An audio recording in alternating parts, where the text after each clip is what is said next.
Di sebuah warung kopi, Lutz Coffee Raden Wijaya, duduklah Wali Paidi di pojok warung di sebelahnya pintu masuk. Wali Paidi pesan kopi klasik 1 cangkir, karena hanya menu itu yang menurut Wali Paidi yang terasa kopi. Lagi enak merokok datanglah temannya duduk di samping Wali Paidi. Setelah bersalaman dan pesan kopi, temannya ini berkata kepada Wali Paidi. "Bro, aku habis menggoda setan," ucap temannya. Jawab Wali Paidi tersenyum. Teman Wali Paidi lalu bercerita. "Sudah 2 hari ini bro, setiap aku mau sholat isya setan mendatangiku, kakiku dipijit, rambutku dibelai dan mataku ditiup olehnya, dan akhirnya aku kalah." Setelah menyalakan rokoknya, teman Wali Paidi ini melanjutkan ceritanya dengan penuh semangat. "Dan tadi di hari ketiga aku berpura-pura terbuai oleh pijatan setan. Tapi lama-lama aku mulai hanyut dan benar-benar mau tertidur. Ketika mataku mau terpejam, aku bentak tubuhku untuk bangun, dan akhirnya aku bangun dan sholat isya. Aku puas bisa membuat jengkel para setan yang gagal memperdayaiku." "Apa kamu bisa melihat setan?" tanya Wali Paidi.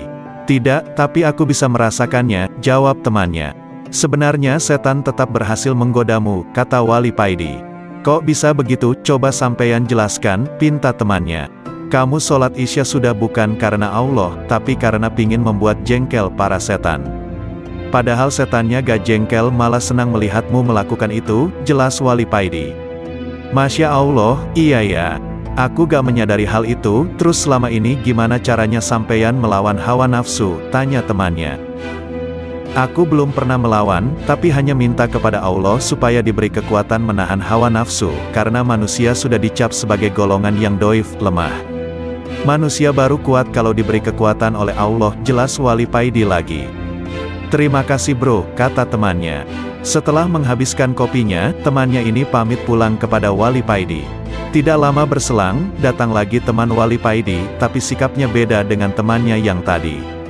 Temannya kali ini setelah pesan kopi hanya duduk diam di samping Wali Paidi. "Ada apa bro, soal jodohmu ya?" tanya Wali Paidi.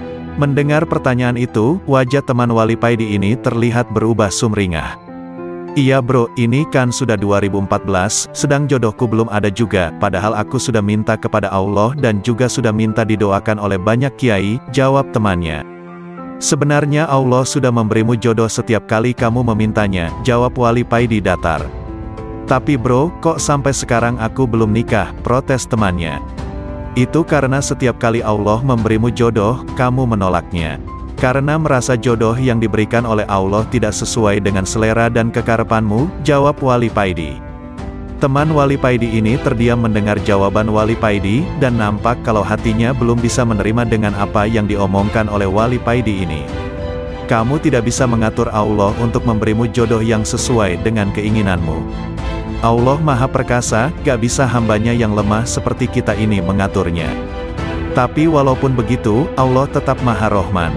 Setiap kamu menolak dan lalu minta lagi, Allah tetap memberimu, sampai kapanpun Allah tetap mengabulkan permintaanmu, biarpun kamu berkali-kali menolak pemberian Allah tersebut," jelas Wali Paidi.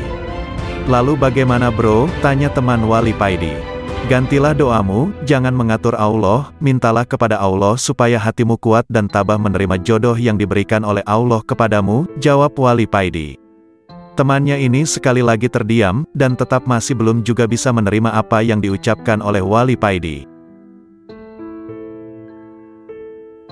Sehabis dari makam gurunya, Wali Paidi langsung menuju warung kopi di daerah Botoran, Lutz Coffee, warung kopi yang tertua dari Lutz yang lain. Seperti biasa Wali Paidi pesan kopi klasik karena hanya menu itu yang masih terasa kopi. Wali Paidi duduk di teras depan menunggu temannya yang masih sowan ke Mas Kiai. Wali Paidi menyeruput kopi klasiknya sedikit, karena kopi klasik ini tersaji dengan cangkir yang sangat kecil. Biasanya kalau Wali Paidi lagi ngopi di Lutz Raden Wijaya, dia pesan kopi klasik yang gelas agak gede. Di Lutz Botoran ini dia lupa minta gelas yang agak gede ketika pesan tadi. Wali Paidi mengarahkan pandangannya ke kaca yang bertuliskan Lutz Coffee, batinnya berkata, "Semoga Lutz Coffee ini ada di tiap kota seluruh Jawa. Lutz Coffee ini didirikan sejatinya untuk kesejahteraan umat, bukan untuk memperkaya diri. Siapapun yang ngopi di sini, ikut andil dalam mensejahterakan umat." Tak lama kemudian teman Wali Paidi datang. Setelah temannya ini duduk, Wali Paidi bertanya kepadanya. Dibilangin apa saja sama Mas Kiai, disuruh membuat lapangan pekerjaan sebanyak-banyaknya, jawab teman Wali Paidi. Disuruh langsung praktek Khairunas Anfauhum Linas, kata Wali Paidi. Iya Kang, kata teman Wali Paidi. Memang salah satu karomah para wali saat ini adalah bisa memberi pekerjaan kepada orang lain, jelas Wali Paidi. Tapi ada yang mengganjal di hati tentang perkataan beliau, kata teman Wali Paidi. Apa itu? Tanya Wali Paidi. Mas Kiai sangat tidak suka kalau melihat anak muda yang kerjaannya mancing, jelas temannya. Mendengar itu, Wali Paidi tertawa. Kita kan tahu, Mbah Kiai di Mojokerto juga sering mancing, jelas teman Wali Paidi. Wali Paidi menyedot rokoknya dalam-dalam, lalu dia bercerita. Dulu ada santri yang bertanya kepada Mbah Kiai, waktu itu Mbah Kiai sedang dalam posisi mancing. Kiai, apa Nabi Khidir suka dengan orang yang mancing? Tanya santri. Santri ini berasumsi dan sering mendengar cerita kalau Nabi Khidir itu suka menjumpai orang tertentu ketika mancing. Bukan begitu, Nabi Khidir itu suka dengan orang yang mempunyai jiwa yang tenang. Dan biasanya orang yang mancing itu mempunyai jiwa yang tenang, jawab Kiai. Setelah mendengar cerita Wali Paidi, temannya ini bertanya kepada Wali Paidi. Terus tentang dawuh Mas Kiai tentang mancing ini gimana? Mas Kiai benar, sekarang orang yang suka mancing itu rata-rata bertujuan melarikan diri dari masalah yang dihadapinya, beda sekali dengan mancingnya Mbah Kiai, jelas Wali Paidi. Maksudnya Kang, tanya teman Wali Paidi. Mbah Kiai adalah orang yang sudah mempunyai jiwa yang tenang. Wali Paidi diam. Suasana menjadi hening beberapa saat, lalu Wali Paidi berkata lagi. Mbah Kiai adalah orang yang dipanggil oleh Allah dalam surat Al-Fajr. Wahai jiwa yang tenang, duduklah kamu di sisiku dengan riang gembira dan penuh ridhoku. Masuklah kamu kepada barisan para kekasihku, aulia, masuklah ke tempat yang tidak ada kesedihan maupun kegelisahan.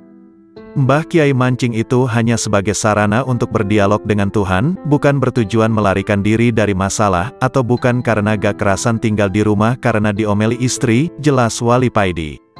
Teman Wali Paidi ini mengangguk-anggukkan kepalanya. Oh, aku sekarang paham, mengapa Mas Kiai menyuruhku membuka lapangan pekerjaan, kata teman Wali Paidi.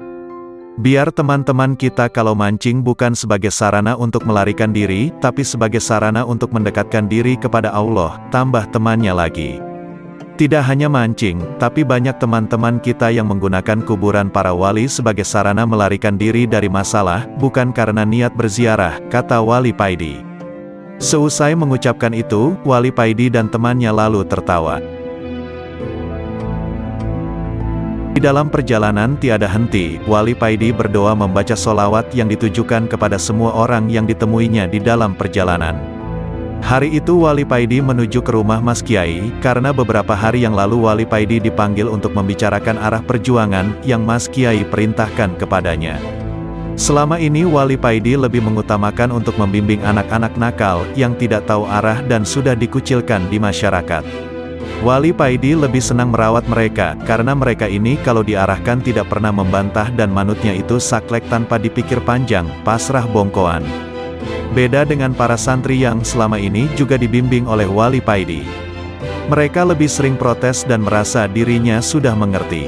Kadang Wali Paidi jadi gregetan menghadapi para santri ini. Wali Paidi masih ingat dengan ucapan Mas Kiai yang mengistilahkan para anak-anak nakal ini dengan sebutan semak belukar. Di semak belukar kalau yang merawat itu seorang gembala, maka akan jadi makanan ternak semua, tapi kalau yang merawat itu seorang tabib, maka semak belukar itu bisa jadi obat. Sejak itu Wali Paidi mulai memperhatikan anak-anak nakal yang kehilangan arah tersebut.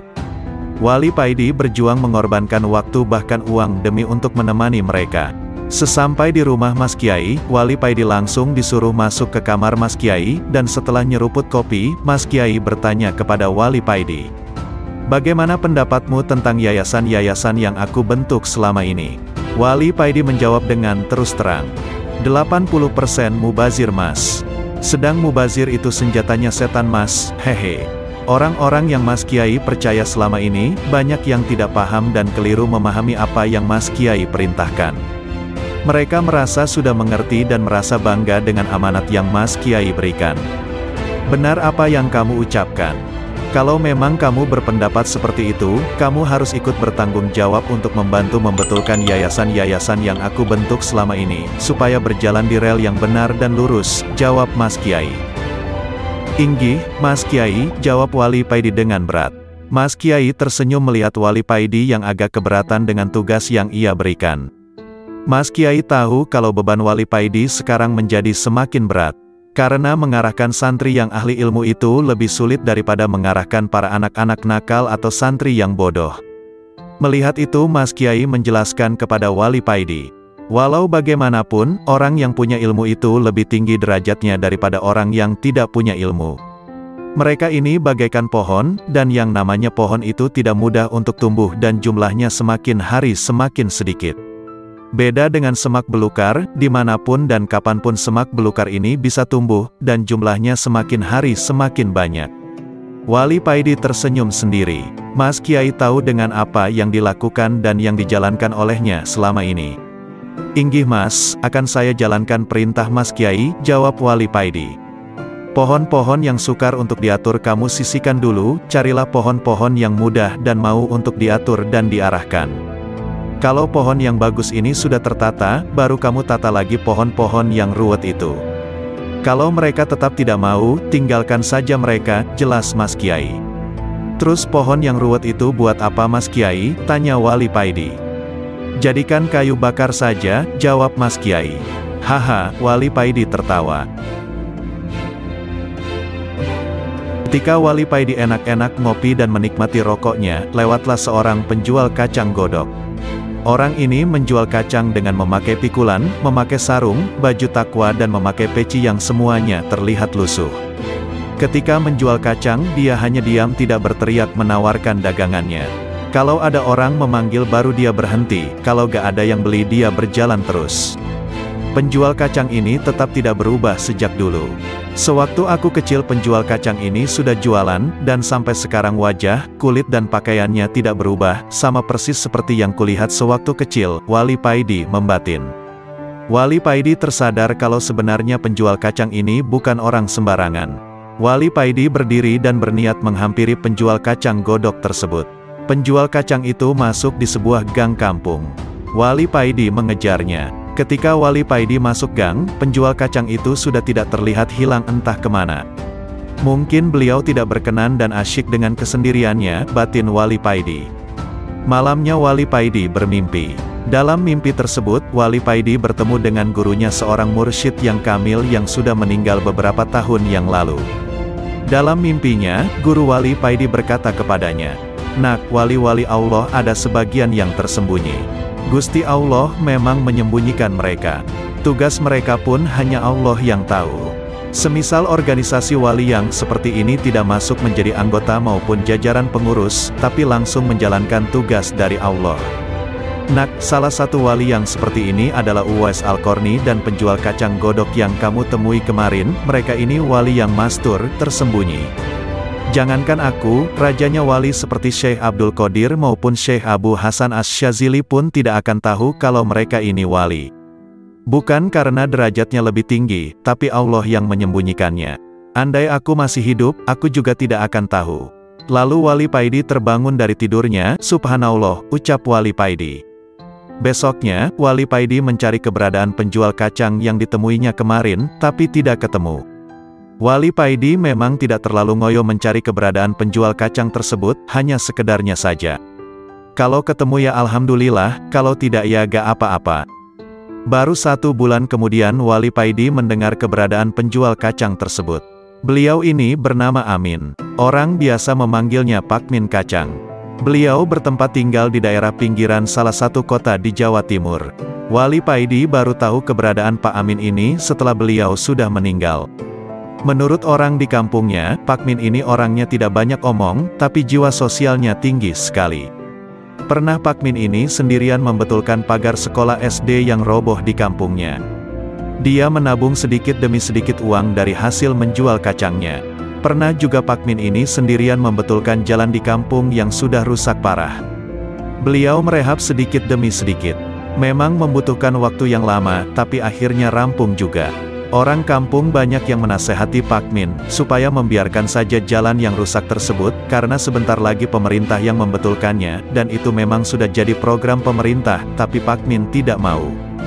Beliau tetap membetulkan jalan tersebut. Beliau bilang, gak apa-apa, mudah-mudahan dengan membetulkan jalan ini, Allah memudahkan jalanku di akhirat kelak. Lalu Wali Paidi diajak berjalan ke sawah yang berada di samping rumah Pak Min.